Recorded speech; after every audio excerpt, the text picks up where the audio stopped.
Hello everyone, मेरे garden में हो रखे हैं तोरी।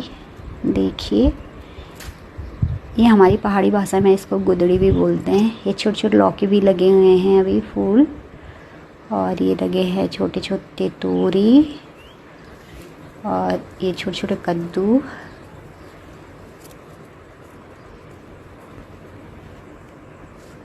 ये छोटे छोटे तोरी और भी लगे हुए हैं बहुत सारी।